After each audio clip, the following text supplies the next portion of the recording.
Hello friends, नमस्कार। Welcome to my YouTube channel DYS maths classes. तो आज की क्लास में हम एक्स्ट्रा क्वेश्चन करेंगे क्लास 12 के सेकंड चैप्टर के लिए, जिसका नाम है इनवर्स ट्रिग्नोमेट्रिक फंक्शंस, यानी कि प्रतिलोम त्रिकोणमितीय फलन। हमने आपसे बोला था कि एक्सरसाइज 2.1 के क्वेश्चन कंप्लीट हो जाने के बाद हम आपको एक्स्ट्रा क्वेश्चन ऐसे करवाएंगे जिसमें अधिकतर जो क्वेश्चन होंगे वो प्रिंसिपल रेंज के बाहर होंगे, फिर उनको हमें किसी भी तरीके से करके प्रिंसिपल रेंज के अंदर लेके आना पड़ेगा। तो आज हम इन्हीं क्वेश्चन पे डिस्कस करेंगे। इसके पहले वाली क्लास में हम एक्सरसाइज 2.1 NCERT के क्वेश्चन पे डिस्कस किया, उसको कवर किया, उनको सॉल्व कराया। उसका जो वीडियो है वो वीडियो का लिंक डिस्क्रिप्शन है और साथ ही साथ वो प्ले लिस्ट में जाके भी आप वहाँ से देख सकते हैं। तो उसको देखिएगा, आपको ये चीज़ जो आज की क्लास है वो भी अच्छे समझ में आएगी। तो चलिए स्टार्ट करते हैं। यहाँ पे कई सारे क्वेश्चन, हमारे पास टोटल 10 क्वेश्चन हैं और अभी इतने क्वेश्चन यहाँ पे लिखे गए हैं। इनको सॉल्व करते फिर जो बचे उनको भी हम लोग लिखते हैं। तो ये सारे क्वेश्चन हैं, इनमें आपको प्रिंसिपल वैल्यूज़ निकालनी है, यानी कि मुख्य मान निकालने हैं। तो मुख्य मान क्या होता है आपको पता होना चाहिए कि वो एंगल जो रेंज से बिलोंग करता हो, तो वही जो एंगल होगा वही हमें फाइंड आउट करना है। और एंगल क्यों? क्योंकि इनवर्स ट्रिग्नोमेट्रिक फंक्शन हमें एंगल वैल्यू देता है। प्रतिलोम त्रिकोणमितीय फलन का जो मान होता है वो एक एंगल होता है। यानी क्यों एंगल होता है? क्योंकि इसकी जो रेंज है वो एक एंगल में होती है। तो खैर, इन सब सारी चीज़ों पे हम बहुत बार डिस्कस कर लिए हैं, हमारे इंट्रोडक्शन क्लास में भी है, एक्सरसाइज 2.1 में भी है। तो आज सिर्फ और सिर्फ क्वेश्चन पे डिस्कस करते हैं। तो सबसे पहले क्वेश्चन है cos इनवर्स -√3/2। तो देखिए क्या क्या स्ट्रेटजी होती है। आप एक्सरसाइज 2.1 के क्वेश्चन को देखेंगे तो आपको कंसेप्चुअल जो अंडरस्टैंडिंग है, कंसेप्चुअल जो नॉलेज है, क्लियरिटी है, वो अच्छे से हो जाएगी। तो खैर यहाँ पे डिस्कस करते पहले क्वेश्चन को। तो सबसे पहला क्वेश्चन क्या है? ये है जो कि cos इनवर्स -√3/2 है। तो हमने बोला था कि मान लेंगे कि माना let be the principal value of the given inverse trigonometric function is x। माना दिए गए प्रतिलोम त्रिकोणमितीय फलन का जो मुख्य मान है वो कितने के बराबर है? x के बराबर है। तो इसका मतलब ये जो cos इनवर्स -√3/2 है, ये किसके बराबर हो जाएगा? तो ये हो जाएगा हमारा यक्स के बराबर। अब ये यक्स कौन सा एंगल हो सकता है आपको पता होना चाहिए। यक्स वही एंगल होगा जो इस cos इनवर्स की रेंज से बिलोंग करता है। यक्स क्या है? यहाँ पे एक एंगल होगा। क्यों एंगल होगा? क्योंकि यक्स भाई फंक्शन की वैल्यू आई है और ITF में जो फंक्शन की वैल्यू होती है वो रेंज होती है। ITF नहीं, कोई भी कहीं पे भी जो फंक्शन की वैल्यू होती है वो क्या होती है? रेंज से बिलोंग करनी चाहिए। और रेंज क्या है? यहाँ पे रेंज क्या है? एक एंगल होता है। तो इसकी रेंज क्या है? यानी कि यहाँ पे जो यक्स का मान होगा एक ऐसा एंगल होना चाहिए जो इसकी रेंज से बिलोंग करना चाहिए। तो यानी कि यहाँ पे यक्स कहाँ से बिलोंग करना चाहिए? जो इसकी रेंज है 0 से पाई। उसके बाद हमने आपको बताया था कोऑर्डिनेट सिस्टम के अकॉर्डिंग इसको सॉल्व करने की कोशिश किया करो। अब 0 से पाई का मतलब हमारी जो x की वैल्यूज है वो यहाँ पे 0, यहाँ पे पाई है। तो 0 से लेके पाई के बीच 0 या 0 से पाई के बीच होना चाहिए। यहाँ पे क्लोज इंटरवल लगा हुआ है, इसका मतलब होगा 0 भी, पाई भी, 0 और पाई के बीच जो है वो भी। तो इसका मतलब आंसर कहाँ पर आने वाला है? तो आंसर आएगा फर्स्ट क्वाड्रेंट और सेकेंड क्वाड्रेंट में। यहीं पे हमारा आंसर होने वाला है। ये तीसरे और चौथे में हमारा आंसर कहीं भी जाने वाला नहीं है। तो देखिए कैसे लगाते हैं इसको। आप क्या करेंगे? इस cos इनवर्स को उधर भेज देंगे तो इधर कौन बच जाएगा? -√3/2 इज इक्वल टू में कितना आ गया? cos x। ये इनवर्स हटेगा तो पावर 1 बन जाएगी, 1 को लिखते नहीं है। अब इसको सीधा सीधा लिख देते हैं। तो cos x इक्वल टू -√3/2। अब हम अपना दिमाग लगाएंगे। यहाँ पे क्लास 11th का जो एक टॉपिक हुआ करता है जिसका नाम है ट्रिग्नोमेट्रिक इक्वेशंस, यानी कि त्रिकोणमितीय समीकरण। उसमें हमने देखा कि cos x की वैल्यू माइनस के बराबर है, -√3 है। तो हम यहाँ से ये डिसाइड करेंगे, पता करेंगे cos माइनस कहाँ होता है। तो आपके cos माइनस आपकी जानकारी के लिए बता दूँ, या तो सेकेंड क्वाड्रेंट में होगा या तो थर्ड क्वाड्रेंट में होगा। तो थर्ड क्वाड्रेंट वैसे ही मेरे आंसर में नहीं आएगा। क्यों? क्योंकि ये तो रेंज के बाहर चला गया। अब बचा कौन सा? सिर्फ और सिर्फ सेकेंड क्वाड्रेंट। और जबकि स्टार्टिंग में हमारे आंसर आने की पॉसिबिलिटी कहाँ थी? फर्स्ट क्वाड्रेंट और सेकंड क्वाड्रेंट। फर्स्ट क्वाड्रेंट भी कट गया। क्यों? क्योंकि यहाँ पे cos कैसा होता है? पॉजिटिव, और हमें कैसा आंसर चाहिए? निगेटिव आंसर चाहिए। तो इसलिए हमारे पास सिर्फ एक ऑप्शन बचा हुआ है और वो है सेकंड क्वाड्रेंट। और हमने आपको बताया है कि सेकंड क्वाड्रेंट में पहुँचने के लिए हमें एक एक्यूट एंगल की आवश्यकता होती है। बस उसी एक्यूट एंगल को पाई में से घटा देते हैं। तो अब हम एक एक्यूट एंगल निकालने की कोशिश करेंगे। आप ध्यान से देखिए यहाँ पे क्या करेंगे। तो cos x इक्वल टू, इस माइनस को भूल जाइए हमेशा, कोई भी, चाहे यहाँ पे कोई भी ट्रिग्नोमेट्रिक फंक्शन क्यों ना हो, इस माइनस को भूल जाना है।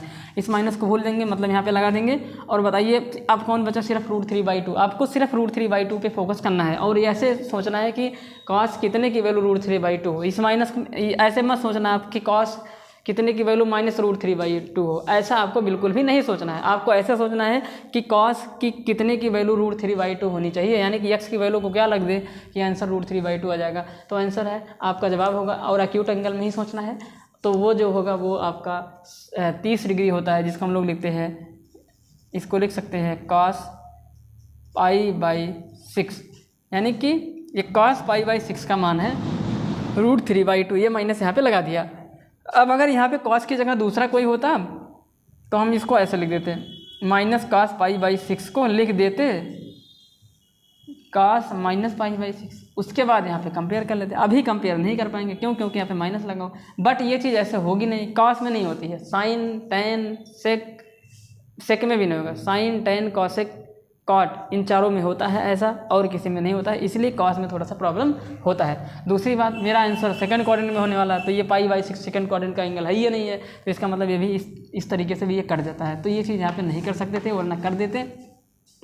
तो अब क्या करेंगे, अब हमें बनाना है। अब हम कैसे बनाएंगे इसको, अब देखिए ये जो माइनस में cos π/6 लिखा गया है, इसको हम लोग लिख सकते हैं, सेकंड क्वाड्रेंट में मुझे जाना है। हमने बोला जो एक्यूट एंगल आपके पास है उसी को पाई में से घटा दो, तो यहाँ पे cos लिख देंगे, और सेकंड क्वाड्रेंट में cos नेगेटिव होता है तो इसको ऐसे चेंज कर देंगे cos π - π/6।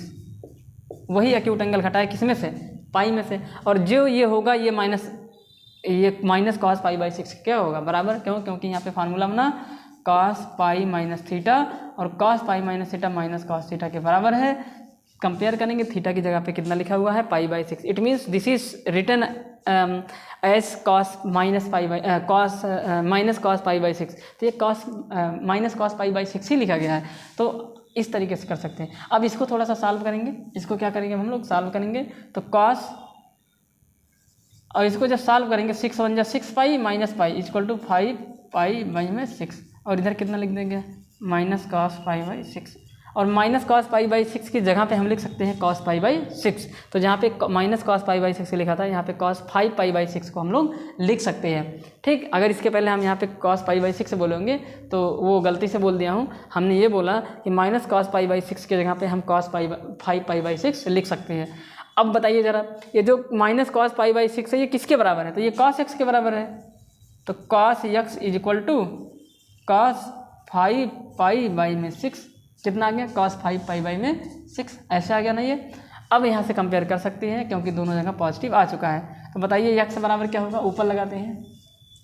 अब यहाँ से आप लोग बताएं हमें, बताइए ज़रा भैया x बराबर क्या होगा, तो x इक्वल टू 5 π/6। क्या ये 5 π/6 बिलोंग करता है रेंज से, चेक करते हैं क्या है रेंज इसकी रेंज है 0 से पाई, तो ये बिलोंग करेगा क्योंकि पाई में से घटा हुआ एंगल है ये। या ऐसे भी चेक कर लेंगे इसको, 5 × 180 और अपान में कितना लिख देंगे, इसको लिख देंगे 6, काट देंगे तो 150 डिग्री आ गया। तो 150 डिग्री मतलब पाई से छोटा है, 180 से छोटा है। और वैसे भी यहाँ पे देखिए ये 5 π/6 क्या है, तो ये पाई माइनस समथिंग लिखा गया था ना, तो वही चीज़ तो है, और पाई में से कुछ घटेगा तो पाई से छोटा ही आएगा।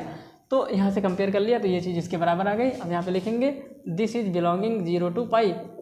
तो अगर ये 0 से बिलोंग करता है तो x की वैल्यू हो सकती है, और x क्या है, principal value. It means principal value निकल के आ गई कितनी, 5 π/6। अगर चाहो तो यहाँ पे वैल्यू रख सकते हो कि cos इनवर्स, क्योंकि x बराबर ही है ना, हेंस लिखने की कोई ज़रूरत नहीं है क्योंकि x हमने पहले ही मान लिया कोई प्रिंसिपल वैल्यू है। तो hence principal value is equal to 5 π/6। तो इस तरीके से इतने इन्फॉर्मेशन के साथ आपको इस सवाल को बहुत ही आसानी के साथ लगा लेना है, कठिन नहीं है बिल्कुल भी। तो आप अगर सारे रूल्स आपको पता होंगे, ट्रिग्नोमेट्रिक फंक्शंस के बारे में आपको अच्छे से नॉलेज होगा, तो ये क्वेश्चन बहुत ही आसान है, कुछ नहीं है इसमें यार। अब चलिए बढ़ते हैं अपने दूसरे वाले क्वेश्चन पे। इसको नोट कर लीजिए आप लोग, वीडियो को पॉज करिए, रोकिए, नोट करिए। इसकी स्क्रीनशॉट मत लेना, स्क्रीनशॉट ले लेंगे तो फिर फ़ोन में ही पड़ा रह जाएगा। ठीक, चलिए बढ़ते हैं अगले क्वेश्चन पे। क्वेश्चन नंबर इसी का मतलब क्वेश्चन नंबर 2 जो साइड में लिखा गया है। तो देखिए रेंज में नहीं था, रेंज में हमने ले आया। क्वेश्चन नंबर 2 देखिए क्या कह रहा है। कह रहा है सेक इनवर्स माइनस में √2। क्वेश्चन नंबर 2 में है सेक इनवर्स माइनस में √2। तो मान लेंगे कि इसकी प्रिंसिपल वैल्यू कितनी है 2, नहीं सॉरी यक्स है, कितना मानेंगे यक्स। अब यक्स कहाँ से बिलोंग करना चाहिए, यानी कि जो भी यक्स की वैल्यू आनी चाहिए वो कहाँ से आनी चाहिए, जो सेक इनवर्स की रेंज है। तो सेक इनवर्स की रेंज क्या है, तो आप बताइए सेक इनवर्स की रेंज क्या है। तो सेक इनवर्स की जो रेंज है वो है आपकी 0 से पाई के बीच, जो कॉस की है। बट यहाँ पे माइनस करना पड़ेगा किसको, सेक इक्वल टू 1/, कॉस होता है। तो यहाँ से आपको π/2 को क्या करना पड़ेगा, माइनस करना पड़ेगा। तो ये है सेक इनवर्स की रेंज, यही है सेक इनवर्स की रेंज। अब हम लोग क्या करेंगे, ये हमारे x की वैल्यू यानी कि x का मान इन्हीं के बीच आना चाहिए। अगर इनके बीच नहीं आया तो ले आना पड़ेगा मुझे, ठीक। तो देखिए क्या करते हैं। तो अब यहाँ से इसको भेजेंगे तो √2 आ जाएगा, और इधर कितना आ गया, माइनस में √2 इधर बचा, और इधर आ गया सेक x। इसको सीधा लिखेंगे तो sec x equal to minus में √2, ठीक। 0 से पाई के बीच मतलब ये 0 ये पाई, ये दोनों आंसर में आएंगे। और ये जो π/2 है, ये पाई इस एक्सिस पे कौन सा एंगल होता है, π/2, तो ये आंसर में नहीं आएगा, इसलिए यहाँ पे गोला मारेंगे। यहाँ पे क्या करेंगे, गोला मारेंगे, ठीक। याद रखे रहना, ये आंसर में नहीं होगा। तो फर्स्ट क्वाड्रेंट का आंसर चाहिए या फिर सेकंड क्वाड्रेंट का आंसर। मेरा आंसर 2 क्वाड्रेंट में मिल सकता है। तो ये सेक की वैल्यू निगेटिव कहाँ कहाँ होती है, तो सेकंड क्वाड्रेंट में ही होती है, पता चल गया। इसका मतलब फर्स्ट में नहीं आएगा। इसको ऐसे भी सीख सकते हैं, या फिर सेक की वैल्यू निगेटिव कहाँ कहाँ होगी, सेकंड में और थर्ड में। थर्ड तो मेरे आंसर में बिल्कुल नहीं आएगा, क्यों, क्योंकि ये रेंज के बाहर है। अब बचा कौन, फर्स्ट और सेकंड। फर्स्ट बिल्कुल नहीं आएगा, क्यों, क्योंकि ये पॉजिटिव वैल्यू देता है। तो बचा कौन, निगेटिव। तो क्या बन जाएगा ये बोलो, सेक x इक्वल टू, अब सेकंड क्वाड्रेंट का एंगल चाहिए 90 डिग्री से बड़ा होगा। खैर इस माइनस को भूलिए आप, किसी भी यहाँ पे कोई भी ट्रिग्नोमेट्रिक फंक्शन लिखा गया हो, इस माइनस को बिल्कुल भूल जाना। अब समझ लीजिए, अपने दिमाग में रखिए कि सिर्फ √2 लिखा गया है। अब सेक कितने की वैल्यू √2 होती है, तो वो जो क्लास 10th में आपने पढ़ा है 0 से लेकर 90 तक, उन्हीं के अंदर ही कोई होगा। तो ये कितने की वैल्यू √2 है, तो 45 की, और 45 को लिख सकते हैं सेक π/4। इट मीन्स सेक π/4 की वैल्यू √2 के बराबर है। ये माइनस यहाँ पे लगा देंगे। अच्छा, कॉस और सेक के साथ ये चीज़ नहीं कर सकते, और न इसको अंदर से, अगर ये यानी कि sec minus theta is not equal to minus sec theta, otherwise हमारा काम यहीं पे बन जाता। तो ये है नहीं, तो फिर ऐसा नहीं कर सकते हैं। दूसरी चीज़ ये भी कि ये π/4 एक्यूट एंगल है और हमें 180 से बड़ा चाहिए। तो 2 रीज़न है इसको ना आंसर देने का। तो यहाँ से अब हम क्या करेंगे, इसको बनाने की कोशिश करेंगे। तो देखिए कैसे बनाते हैं इसको। अब यहाँ पे क्या करेंगे, सेकंड क्वाड्रेंट में जाएंगे। हमने आपको बताया था जो आपके पास एक एक्यूट एंगल है उसी को पाई में से घटा दो। इस माइनस को भूल जाइए, इस माइनस का कोई मतलब ही नहीं है। जैसे ही पाई में से घटाएंगे तो इसकी वैल्यू माइनस आएगी ही आएगी, और तुम्हें माइनस चाहिए भी। अरे भाई, जैसे ही इसको पाई माइनस हुआ एक्यूट एंगल जो आपको पता है लिखेंगे ना, तो ये माइनस सेक π/4 ही लिखा गया। ये मत समझना ये माइनस कहाँ गायब हो गया, आपके दिमाग में ये ख्याल आएगा ये माइनस गायब कहाँ हो गया।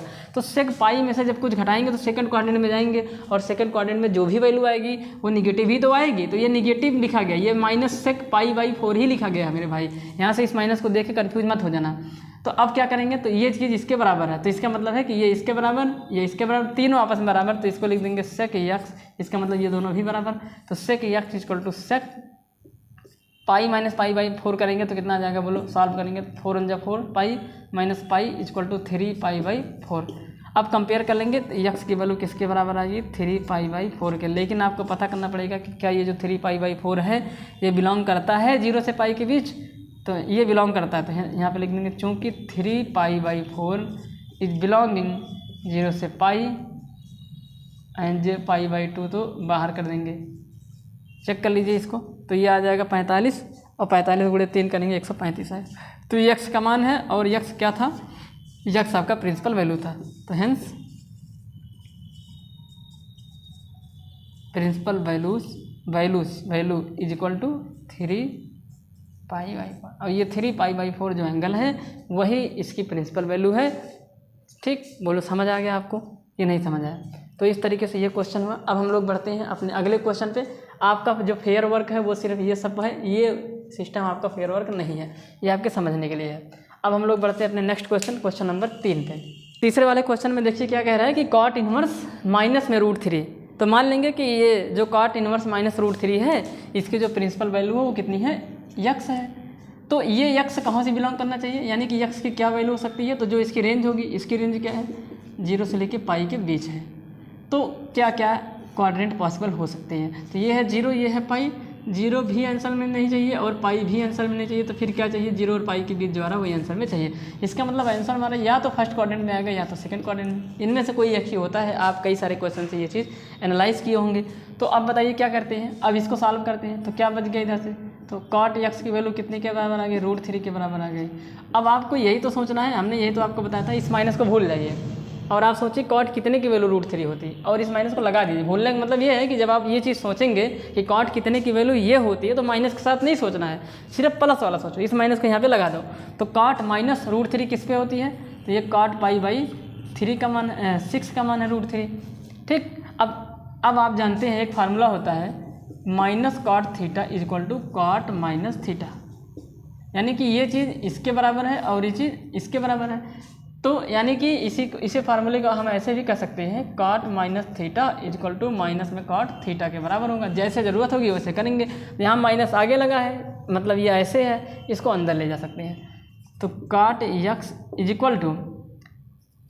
cot माइनस π/6, ये अंदर ले जाना इसलिए ज़रूरी है क्योंकि यहाँ पे अभी कंपेयर नहीं कर पाएंगे।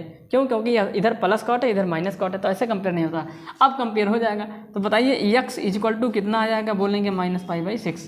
क्या ये -π/6 x की वैल्यू हो सकती है, अगर ये इसके रेंज में होगी तो हो जाएगी। तो आप देखिए 0 से पाई का मतलब 0 से बड़ा होना चाहिए और पाई से छोटा, और 0 से बड़ा कोई भी एंगल होगा वो निगेटिव नहीं होगा। तो यहाँ पे लिख देंगे दिस इज, यहाँ पे लिख देंगे दिस इज नॉट बिलोंग 0 से पाई, हेंस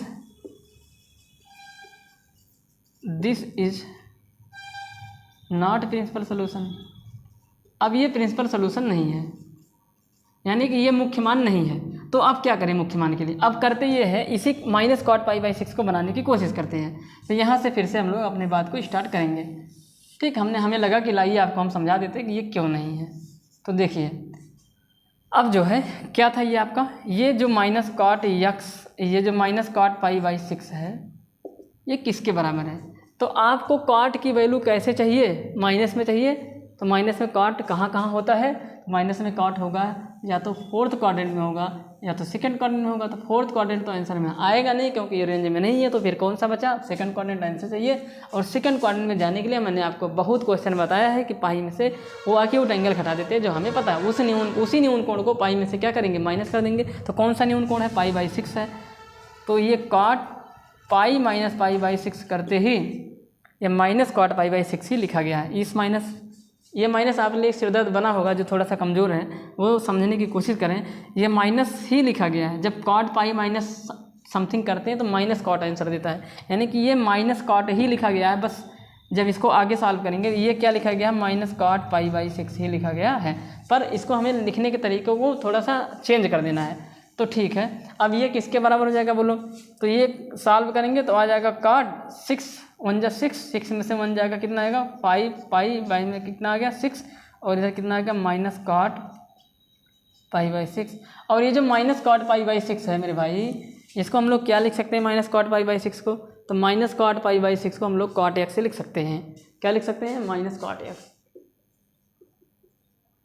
नहीं सिर्फ cot x, -cot π/6 को क्या लिख देंगे, cot x। और इधर किसके बराबर आ गया है, ये इसकी जगह पे हमने देखा कि cot x लिख सकते हैं तो हमने लिखा, और इधर cot 5 π/6 आ रहा है। आप कंपेयर करेंगे x की वैल्यू जो होगी वो 5 π/6 के बराबर होगी, और ये हमेशा बिलोंग करता है ओपन इंटरवल 0 से पाई के बीच, आप चेक कर लीजिएगा। तो ये जो x की वैल्यू आई है वही है जो इस रेंज से बिलोंग करती है, इसलिए यह प्रिंसिपल सोल्यूशन होगा।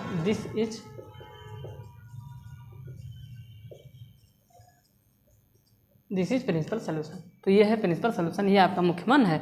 तो इतना पार्ट आपको करना नहीं था, इतना आपको आंसर में नहीं लेके आना है, वो तो मैंने आपको सिखाया, समझाने की कोशिश की कि ये क्यों नहीं है, इतना आपको नहीं करना है। आप सीधे यहाँ से वहाँ चले जाएंगे, बना लेंगे इसको। ठीक, तो इस तरीके से ये क्वेश्चन हो जाता है। उसके बाद हम लोग बढ़ते हैं अपने क्वेश्चन नंबर 4 पे। इसको मिटा देता हूँ और चौथे क्वेश्चन पे बढ़ता हूँ।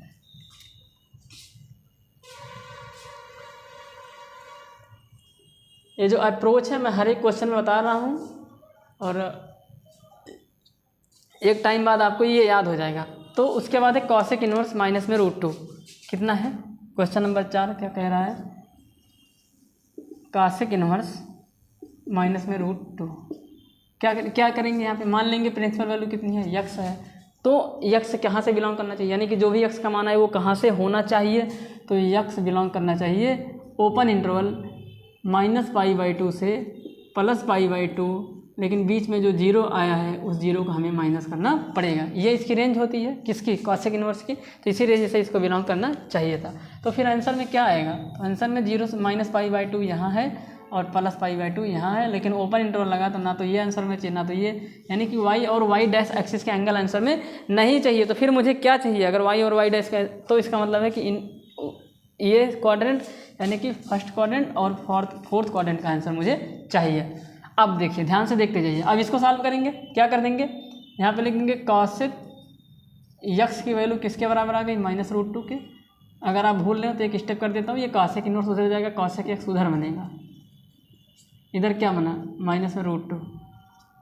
अब इसको सीधा करके लिखा गया। अब हम देखें यहाँ पे कि कॉसेक जो यक्स की वैल्यू आई वो माइनस आई, और कॉसेक की वैल्यू माइनस कहाँ कहाँ होती है, थर्ड क्वाड्रेंट में होगी और फोर्थ क्वाड्रेंट में होगी। तो थर्ड क्वाड्रेंट तो आंसर हो ही नहीं सकता है, तो बचा कौन, फोर्थ क्वाड्रेंट, तो फोर्थ क्वाड्रेंट में मेरा आंसर होगा। लेकिन स्टार्टिंग में कौन सी पॉसिबिलिटीज़ थी आंसर आने की यक्स के होने की, वो फर्स्ट और फोर्थ था, फर्स्ट कट गया क्योंकि ये पॉजिटिव वैल्यू देता है और हमें नीड है किसकी, नेगेटिव की वैल्यू की, इसलिए हमारा जो आंसर होगा वो चौथे क्वाड्रेंट में मिलेगा। तो चौथे क्वाड्रेंट में क्या करते हैं, कोई एक्यूट एंगल होता है, खैर अभी देखते हैं। अब इसको कैसे सॉल्व करते हैं, आपको बताया था कि इस माइनस को भूल जाइए और ये पता करिए कि भूलने का मतलब यहाँ पे माइनस लगा दीजिए। आप जब भी ये चीज़ सोचेंगे कि कितने की वैल्यू √2 होती है, कॉसेक कितने की वैल्यू √2 होती है, तो माइनस को नहीं सोचना है, सिर्फ वो नंबर को सोचो बस।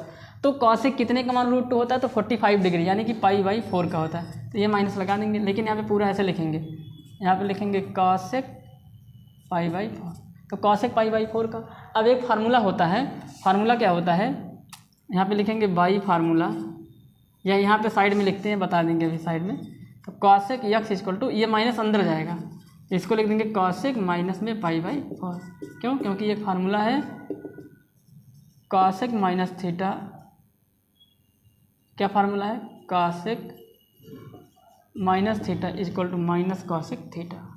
तो ये चीज़ इसके बराबर हो सकती है और ये चीज़ इसके बराबर, तो ये माइनस आगे है तो अंदर जा सकता है, अंदर है तो बाहर आ सकता है, तो पहले ये बाहर था, अब उसको अंदर में। अब कंपेयर कर लेंगे तो यक्स इक्वल टू कितना आ जाएगा, माइनस में π/4। क्या माइनस में π/4 माइनस में π/2 से बड़ा है, yes, this is biggest than -π/2। तो ये -π/4 जो है वो इस यक्स की जो रेंज होनी चाहिए, ये जो कॉसेक इनवर्स की रेंज है जो होनी चाहिए उसके अंदर बिलोंग कर रही है। यहाँ पे लिखना because -π/4 is belonging open interval -π/2 to +π/2। तो hence this is the value of x and this is our principal solution. इस तरीके से हमारा मुख्य मान है। ये क्या है, मुख्य मान है। अब बढ़ते हैं अपने नेक्स्ट क्वेश्चन पे। इतना नोट करिए आप लोग, लगाते रहिए। देखिए बिल्कुल ही आसान है, बिल्कुल ही आसान। आप लगातार क्वेश्चन को करेंगे आपको सब कुछ आसानी समझ में आने लगेंगे। ठीक है, अब ध्यान से देखिए। अब कौन सा क्वेश्चन हो गया, ये क्वेश्चन 4 हो गया ना। अब क्वेश्चन नंबर 5 देखिए। अब मिटा देता हूँ इसको, मिटा देता हूँ इसको।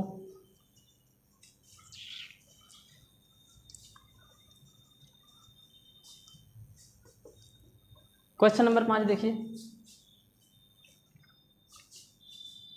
क्या कह रहा है। क्वेश्चन नंबर 5 में कह रहा है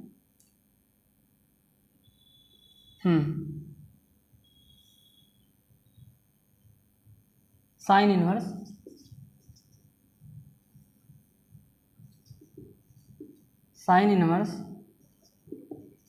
साइन 2π/3 ये किसके बराबर होगा।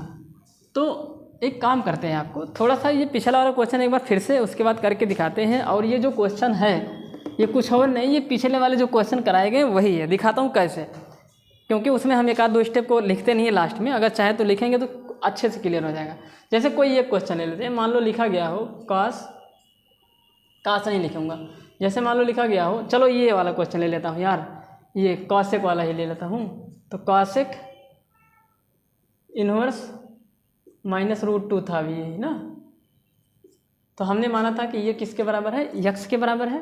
फिर हमने देखा कि इसके जो आंसर है वो यक्स कहाँ से बिलोंग करना चाहिए, ओपन इंटरवल -π/2 से +π/2 में बिलोंग करना चाहिए। तो आपने कहा कि इसका आंसर यहाँ से लेके यहाँ तक हो सकता है, ये दोनों नहीं होंगे, यानी कि वाई और वाई एक्सिस के एंगल नहीं होंगे क्योंकि ये ओपन इंटरवल लगा हुआ है। तो फर्स्ट क्वाड्रेंट और फोर्थ क्वाड्रेंट में आने के चांसेस थे इसके आंसर के। तो हमने इसको सॉल्व किया तो बोला कि कॉसेक यक्स की वैल्यू -√2 आ गई। फिर आपने बोला कि यहाँ से आप सोचिए कि कॉसेक की वैल्यू माइनस कहाँ होती है, तो आपने बोला कि कॉसेक की वैल्यू माइनस होती है थर्ड क्वाड्रेंट में और फोर्थ क्वाड्रेंट में। थर्ड क्वाड्रेंट आंसर हो ही नहीं सकता है, क्यों, क्योंकि ये रेंज के बाहर है। तो फिर कौन सा बचा, चौथा क्वाड्रेंट आंसर होगा। पहला क्यों नहीं होगा, क्योंकि ये प्लस वैल्यू देगा तो ये भी नहीं होगा। तो चौथा क्वाड्रेंट हमारा आंसर होगा। और चौथे क्वाड्रेंट में अक्यूट एंगल माइनस वाला आता है, न्यून कोण माइनस वाला आता है। तो फिर आपने ये हमने आपको बताया कि आप यहाँ पे सोचिए कितने की वैल्यू √2 होती है, -√2 नहीं, कितना √2 होती है। तो आपने बताया कि कॉसेक 45 यानी कि π/4 की वैल्यू होती है। और ये माइनस को ऐसे उतार देंगे। जब भी मुझे सोचना होगा कि कितने की वैल्यू ये चीज़ होती है तो मैं माइनस के साथ नहीं सोचूंगा, प्लस के साथ ही सोचूंगा। ठीक, अब यहाँ से उस फार्मूले की हेल्प से इस माइनस को अंदर भेज दिया तो यहाँ पे आ गया कॉसेक यक्स = कॉसेक -π/4। उसके बाद हमने कंपेयर किया और कहा कि जो यक्स है वो किसके बराबर आ गया, π/4 के बराबर आ गया। यक्स किसके -π/4, यक्स किसके बराबर है, -π/4 के बराबर आ गया। तो आपने अभी क्या देखा था, तो आपने देखा ये था, तो यक्स की जगह पे π/4 रख दीजिए। तो यहाँ पे है, ध्यान से देखिए, तो जहाँ पे कॉसेक यक्स लिखा गया है वहाँ पे हम π/4 लिख सकते हैं क्या। यहाँ पे देखिए, एक ध्यान से देखिए, यहाँ पे ध्यान से देखिए। तो यानी कि यहाँ पे अगर हम यक्स की वैल्यू को π/4 लिख दें तो ये बन जाएगा कॉसेक यक्स की जगह पे क्या लिख देंगे, π/4। अब बराबर में कितना आ गया, √2 आ गया। तो यहाँ पे समझने की कोशिश करिए, समझना ये है आपको, ध्यान से देखिए। हमें यहाँ पे x की वैल्यू एकदम स्टार्टिंग में रखना है। तो हमने ये देखा कि जहाँ पे √2 लिखा गया है, जहाँ पे √2 लिखा गया है वहाँ पे हम कॉसेक π/4 लिख सकते हैं। तो यहाँ पे √2 नहीं, सॉरी, जहाँ पे -√2 लिखा गया है उसकी जगह पे हम कॉसेक π/4 लिख सकते हैं। तो देखिए, ध्यान से देखिए, तो यहाँ पे जो लिखा गया है कॉसेक इन्वर्स -√2, उसकी जगह पे हम कॉसेक π/4 लिख दिए और ये किसके बराबर। तो इसका मतलब ये पिछला वाला सवाल जो अभी यहाँ पे लिखा हूँ सेम टू सेम वही सवाल बना हुआ है। तो सवाल वही है, क्वेश्चन वही है, ये बस थोड़ा सा दूसरे टाइप से लिख दिया। तो मुझे ये पता करना, और हमने स्टार्टिंग में आपको बताया भी था, देखिए ना, यही सवाल ये है। और उसके बाद हम कह देंगे कि ये कॉसेक समथिंग की वैल्यू π/4 के इक्वल हो सकती है जब π/4 जो है वो रेंज में आ जाएगा। अरे यही तो सिखाया था आपको कि cosec inverse cosec x = x हो सकता है, बट यक्स बिलोंग करना चाहिए -π/2 से π/2। जब इंट्रोडक्शन वाली क्लास में हमने बताया था तो ये बात आपको सिखाई थी। तो यहाँ पे देखिए, तो ये क्या लिखा गया भाई, ये कुछ ऐसे है, वो जो प्रॉपर्टी हमने पढ़ी है, वो जो प्रॉपर्टी है, तो ये मेरे कहने मतलब ये सवाल भी कुछ यही था। लास्ट में हम वैसे बनाएंगे, प्रॉपर्टी के हिसाब से बनाते, पर बनाया नहीं क्योंकि हम इतने समझदार हो गए हैं, इतना जानते हैं। यहाँ पे प्रॉपर्टी हमने क्या सिखाया था, प्रॉपर्टी सिखाया था कि साइन इनवर्स साइन यक्स की वैल्यू यक्स के बराबर हो सकती है, लेकिन कंडीशन है कि यक्स कहाँ से बिलोंग करना चाहिए। ये हमने बताया था ना आपको, देखिए आपको क्या बताया था, यही तो सिखाया था आपको कि cosec sine inverse sine x = x, लेकिन शर्त ये है कि यक्स बिलोंग करना चाहिए कहाँ से, जो उसकी रेंज है। रेंज क्या है इसकी, -π/2 से लेके +π/2 में होना चाहिए। तो अगर यहाँ पे होगा तो बिलोंग करेगा, अदरवाइज नहीं करेगा। तो देखिए ध्यान से, क्या ये ऐसे है, साइन इनवर्स साइन, ये जो साइन इनवर्स साइन 2π/3 लिखी गई है वैल्यू, तो साइन इनवर्स साइन, देखो साइन इनवर्स साइन जो आंसर आता है वो यक्स होता है, यक्स की जगह पे कौन है 2π/3। क्या ये 2π/3 के इक्वल होगा, इक्वल तो ये होगा, लेकिन बट यहाँ पे लिखेंगे but 2π/3 is not belonging -π/2 to +π/2। तो ये इसके इक्वल नहीं हो सकता है, ये इसके इक्वल नहीं होगा। क्यों, क्योंकि कारण है, यहाँ पे लिख देंगे बिकॉज 2π/3 इज नॉट बिलोंगिंग। हमने आपको बताया था कि sine inverse sine x x के बराबर तब होगा जब ये इसके अंदर बिलोंग करेगा। तो ये चीज़ इसका मतलब है कि इसके अंदर बिलोंग नहीं करेगी। तो अब मुझे क्या करना पड़ेगा, बनाना पड़ेगा। तो अब मैं क्या करूँगा, इतने पार्ट को उठाऊँगा, साइन 2π/3 को उठाऊँगा और रेंज के अंदर लेके आने की कोशिश करूँगा। तो अब ज़रा मुझे बताइए, इसको देखने के बाद क्या पता चलता है कि जो मेरा आंसर आने वाला है वो ये है -π/2 और ये है +π/2। तो यहाँ से लेके यहाँ तक मेरा आंसर आएगा, यानी कि आंसर मेरा आएगा फर्स्ट क्वाड्रेंट में, सेकंड क्वाड्रेंट में आ सकता है, y और y डैश से y डैश एक्सिस के एंगल भी मेरे आंसर में आ सकते हैं। तो अब बताइए, बस यही अपने दिमाग में आइडिया लेके चलना है। तो हम अब यहाँ पे सॉल्व करने की कोशिश करेंगे। साइन इनवर्स sin 2π, या एक काम करते पहले आपको यहाँ पे sin 2π को ब्रेक करके सिखा देते हैं। sin 2π/3 को क्या लिख सकते हैं, कौन से क्वाड्रेंट में जाना है मुझे, किसी कौन से क्वाड्रेंट में जाए, तो जा सकते हैं हम लोग या तो पहले क्वाड्रेंट में या तो दूसरे क्वाड्रेंट में, जो होगा वही देखा जाएगा, वही मेरा आंसर होगा। तो अब मैं क्या करूँगा, इसको ब्रेक करना सीखूँगा।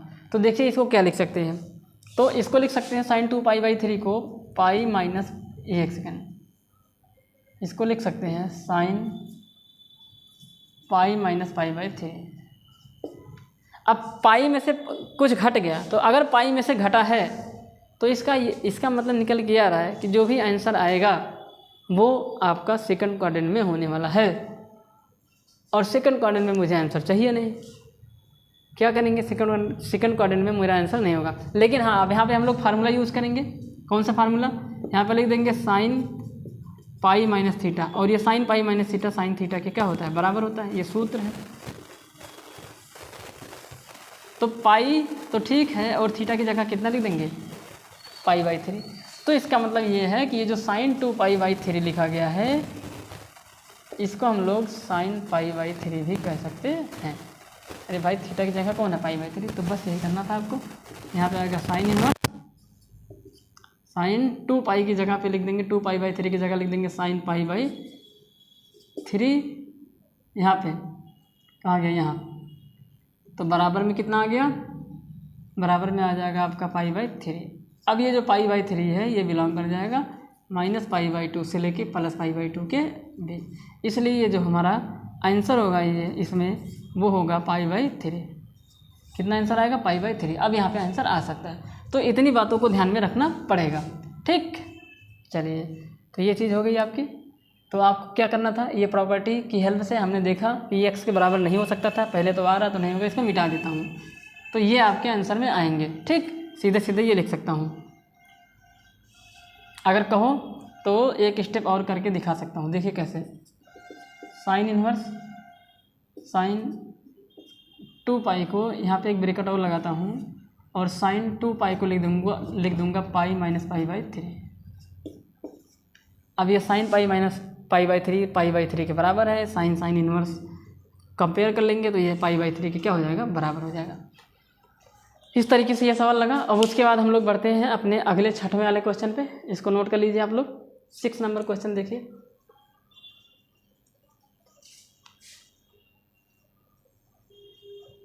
जैसे बताऊँ वैसे ही सोचना है। देखिए क्या कह रहा है 6 नंबर, tan इनवर्स tan 3π/4। अब क्या tan इनवर्स tan 3π/4, यहाँ पे प्रॉपर्टी यूज़ करेंगे, बाय द प्रॉपर्टी क्या है, tan inverse tan x = x तब होता है जब वो जो x है वो बिलोंग करना चाहिए ओपन इंटरवल -π/2 से +π/2 के बीच। अगर यहाँ पे होगा तभी बिलोंग करेगा, अदरवाइज नहीं बिलोंग करेगा। यानी कि क्वाड्रेंट कौन सा होना चाहिए, ये -π/2 है, ये +π/2 है, यानी कि इन दोनों को नहीं लेना है। यानी कि फर्स्ट क्वाड्रेंट या सेकंड क्वाड्रेंट का फोर्थ क्वाड्रेंट का कोई एंगल होना चाहिए, तभी आंसर में आएगा, नहीं तो नहीं आएगा। अब देखिए क्या करेंगे, इसको सॉल्व करने की कोशिश करते हैं। तो यहाँ पे लिखेंगे tan इनवर्स tan 3π/4 जो लिखा गया है, दिस इज़ नॉट इक्वल, ये 3π/4 के इक्वल नहीं हो सकता है। क्यों नहीं हो सकता, क्योंकि ये रेंज में नहीं है, बिकॉज इज़ नॉट बिलोंगिंग -π/2 2π/2, ये उससे बहुत आगे है। अब मैं क्या करूँगा, इसको जो है बनाने की कोशिश करूँगा। तो मैंने आपको यहाँ पे समझाया, खैर आपको यहाँ पे लिखना नहीं है, समझाना नहीं है, बस आपको मैंने समझाया बस। ठीक, तो इसको अब और सॉल्व करते हैं। देखिए अब क्या हो जाएगा ये tan इनवर्स, इसको तोड़ेंगे, ब्रेक करेंगे। इसको कैसे ब्रेक करते हैं देखिए, इसको लिख देंगे पाई माइनस पाई बाई 4, सॉल्व करेंगे ये आएगा, ठीक। तो पाई माइनस पाई बाई 4 कर देंगे। तो अब ये tan पाई माइनस, एक सेकेंड, यहाँ पे tan छूट गया भाई, ये वाला ब्रेकर लगाते हैं और यहाँ पे देंगे tan pi minus pi by 4। तो ये 4 पाई को थोड़ा ब्रेक करके लिख दिए, 3 पाई बाई 4 ही लिखा गया ये, देखो ना, घटाएंगे तो 4 1 4 pi minus pi 3 pi by 4। अब यहाँ पे tan फार्मूला यूज़ करेंगे, यहाँ पे बाई फार्मूला, कौन सा फार्मूला लगेगा, tan पाई माइनस थीटा। और tan पाई माइनस थीटा किसके बराबर होता है, पाई में से घटा, सेकंड क्वाड्रेंट गए, पाई में से घटा तो कौन सा क्वाड्रेंट गए, सेकंड क्वाड्रेंट गए, और सेकंड क्वाड्रेंट में से जब जाएंगे तो आंसर क्या आ जाएगा, माइनस में आएगा। तो ये माइनस tan थीटा के बराबर होगा। तो इसका मतलब ये जब कंपेयर करेंगे यहाँ से हम लोग, देखिए ना, ये क्या लिखा गया है, ये लिखा गया है tan pi minus theta is equal to minus tan theta, और थीटा की जगह पे कौन है, कंपेयर करिए, थीटा की जगह पे पाई बाई 4 है। हेंस यहाँ पे लिख देंगे, हेंस tan इनवर्स, ये बन जाएगा माइनस tan थीटा, थीटा की जगह कितना है, पाई बाई 4। अब क्या करेंगे, अब फिर से फार्मूला लगाएंगे, कौन सा, इस माइनस को अंदर ले जाएंगे, तो ये बन जाएगा tan माइनस पाई बाई 4। कौन सा फार्मूला लगा, चूँकि tan minus theta is equal to minus tan theta, इस फार्मूले की हेल्प से लगाएं। माइनस बाहर होता तो अंदर कर सकते हैं। अब ये देखेंगे तो ये चीज़ जो है वो माइनस पाई बाई 4 की क्या हो जाएगी, बराबर। क्यों, क्योंकि कंपेयर कर लेंगे ना, यहाँ से tan इनवर्स x यहाँ पे लिखेंगे, चूँकि minus pi by 4 is belonging open interval minus pi by 2 two plus pi by 2। ये माइनस पाई बाई 2 से लेके प्लस पाई बाई 2 के बीच आती है, इसलिए ये इससे इसका प्रिंसिपल वैल्यू ये हो जाएगा। अरे यार, ये भगवान, ये हो जाएगा ये। तो ये आपका क्या हो जाएगा आंसर। देखिए ये माइनस का एक्यूट एंगल है ना, और माइनस का एक्यूट एंगल कौन से क्वाड्रेंट में होता है, तो आपका जवाब होगा वो होता है आपका चौथे क्वाड्रेंट में। तो इस तरीके से इसको ब्रेक करना है, ऐसे लगाने हैं। तो अब कौन सा, ये 6 नंबर क्वेश्चन हो गया। अब 7वें पे देखते हैं, 7वें क्वेश्चन को देखिए।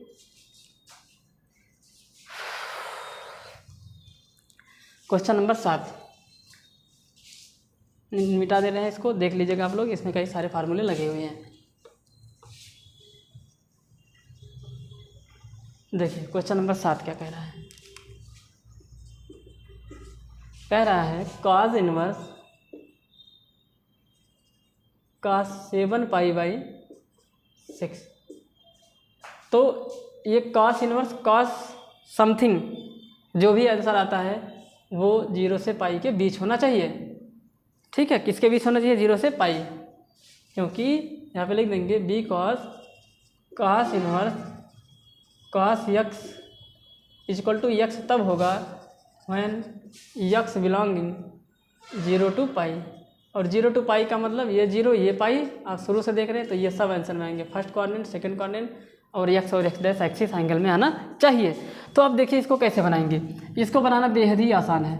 मुझे आंसर कौन कौन से क्वाड्रेंट में चाहिए, मुझे आंसर चाहिए सेकंड क्वाड्रेंट में, और कौन से क्वाड्रेंट में आंसर चाहिए, या तो फर्स्ट क्वाड्रेंट में। कहीं पे भी अगर मिल जाएगा तो मेरा आंसर सही हो जाएगा। अब देखते हैं, लेकिन अभी कौन सा सिचुएशन बनता है इसको सॉल्व करने के बाद पता चलेगा। तो अभी तो ये इसके इक्वल नहीं हो सकता है। अभी अगर हम लोग यहाँ पे प्रॉपर्टी यूज करेंगे, बाय द प्रॉपर्टी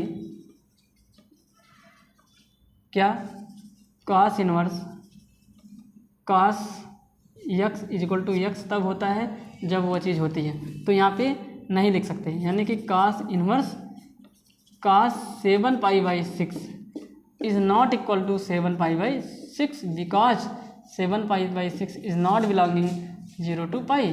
तो ये इसलिए नहीं हो सकता है। अब क्या करूँ फिर इसके लिए, अब इसको रेंज में लाने की ज़रूरत है, आवश्यकता है रेंज में लाने की। तो देखिए कैसे लेके आते हैं।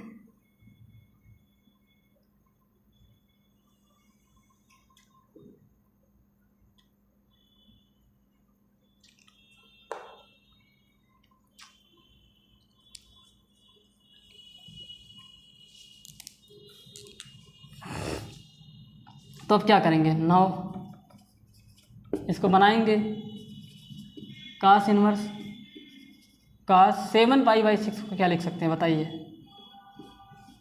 7π/6 को क्या लिखा जा सकता है? इसको लिख देंगे पाई प्लस π/6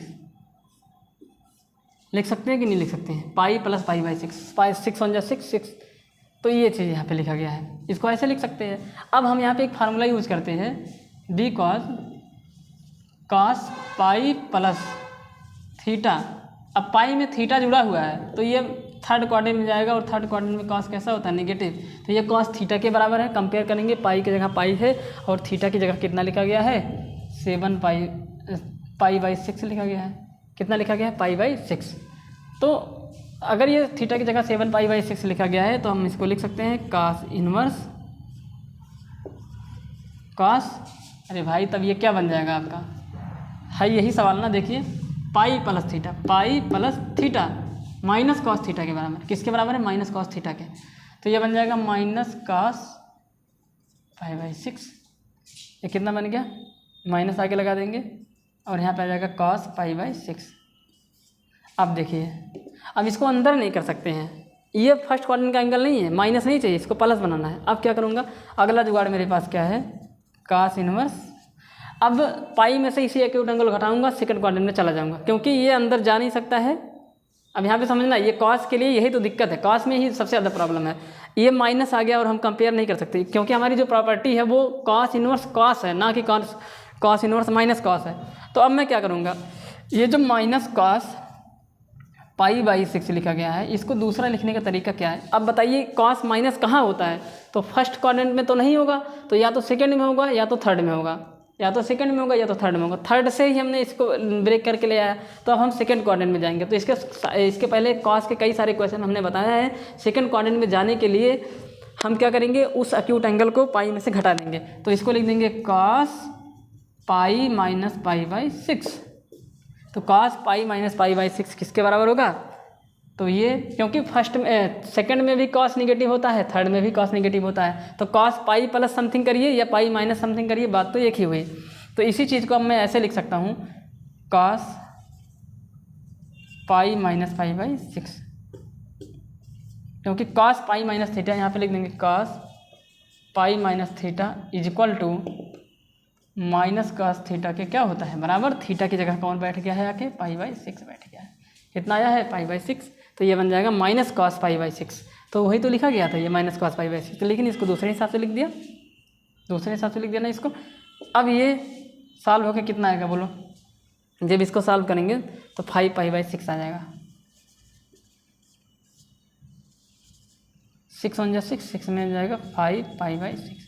अब ये 5π/6 हमारा आंसर हो जाएगा, क्योंकि 5π/6 आप देखेंगे तो ये 0 से पाई के बीच आता होगा। देखो कैसे, 5π/6 तो 5 गुणे पाई का मान 180/6, 6 3 18, 30 आ गया, 6 5 30, तो 300 डिग्री आ गया। अरे 5π/6 नहीं 300 कैसे आ गया यार? 6 3 18, 5π/6 30 लिखा जाएगा, 150 डिग्री आएगा। कितना आएगा? 150। तभी तो कह रहा हूँ 150 आएगा ये, यानी कि 5π/6 150 डिग्री के बराबर है। तो यही क्या हो जाएगा हमारा आंसर? यहाँ पे लिखेंगे इज बिलोंगिंग 0 to पाई, ये 0 से बिलोंग करता है, इसलिए यही क्या हो जाएगा? आंसर। यही हमारा क्या हो जाएगा? आंसर हो जाएगा। तो इस तरीके से हमें सोचना। फिर से देखिए इसमें क्या करते हैं, हमने देखा कि 7π/6 रेंज के बाहर है, फिर बनाने की कोशिश किया। 7π/6 को क्या लिख सकते हैं? Pi plus π/6। कैसे? देखो इसको कैसे करते हैं, ये 6 से 7 में डिवाइड करो, कितनी बार जाएगा? एक बार गया ना, तो एक बार गया 1 पाई, जितनी बार जाएगा उसके साथ पाई लगाइए। अगर 2 बार जाता तो यहाँ पे 2 पाई प्लस लिखते हैं, 3 बार जाता 3 पाई प्लस लिखते हैं, और जब 1 बार नहीं जाएगा तो पाई माइनस समथिंग करेंगे। तो यहाँ पे 1 बार गया तो इसलिए 1 पाई में सिर्फ पाई लिखेंगे, पाई प्लस बचा कितना? 1, जितना बचता उतना अपान 6 कर देते हैं। तो फिर हमने देखा कि ये पाई प्लस थीटा जो कि माइनस थीटा कॉस थीटा के बराबर, तो ये माइनस कॉस π/6। अब यहाँ पे कंपेयर ही नहीं कर पाएंगे क्योंकि हमारी प्रॉपर्टी से मैच ही नहीं कर रहा है।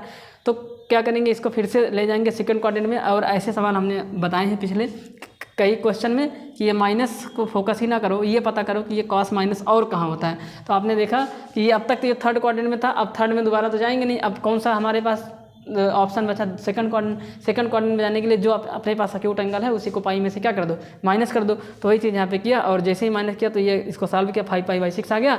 और यहाँ से पता चला कि पाई में से कुछ घट रहा है, तो जब पाई में से कुछ घटेगा तो पाई से छोटा ही आएगा, और पाई से छोटा मुझे आंसर में चाहिए था। तो इस तरीके से ये आ जाता है। अब हमारे बचे हुए हैं कितने क्वेश्चन, 3 क्वेश्चन। अब 3 क्वेश्चन को मैं बताऊँगा नहीं, आप लोग खुद उसको ट्राई करिएगा, सिर्फ क्वेश्चन को यहाँ पे लिख दे रहा हूँ। तो इस तरीके से ये हमारे 7 क्वेश्चन हुए जो कि बिना कोई भी क्वेश्चन रेंज में नहीं था, और हमने इसको रेंज में किस तरीके से लाया जाता है ये चीज़ आपको सिखाई। अब बचे हुए कुछ क्वेश्चन हैं, इनको आप लोग घर से ट्राई करना, जिसमें 8वां क्वेश्चन है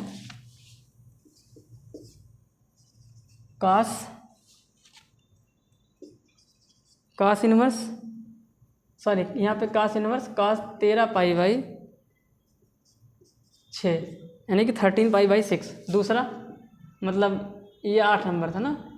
अब 9 नंबर क्या है, 9 नंबर आपका ये है tan इनवर्स, tan 7π/6। 10 नंबर आपका ये है sin, मतलब ब्रेक लगा, sin π/3 माइनस में sin इनवर्स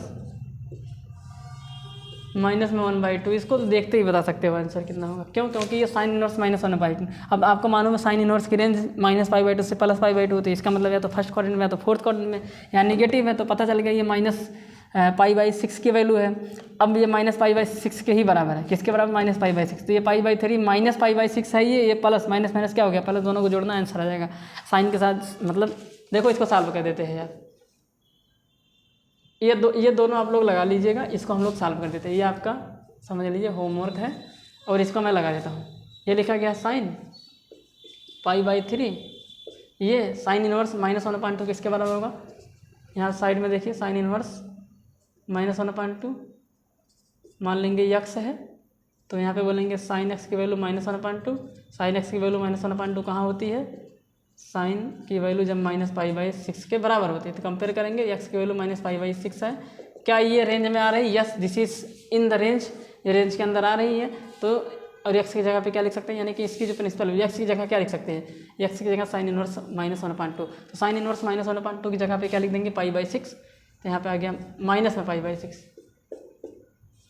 देखिए ना यहाँ पे x आया, x की जगह क्या लिख देंगे, ये sin इनवर्स -1/2 इक्वल टू में माइनस में कितना π/6, यानी कि माइनस sin इनवर्स -1/2 जहाँ लिखा वहाँ पे -π/6 लिख देंगे। तो यहाँ पे आ गया sin, ब्रैकेट खोलेंगे प्लस हो जाएगा, जोड़ देंगे 6 2π + π 3π, 3π/3 हो गया ये।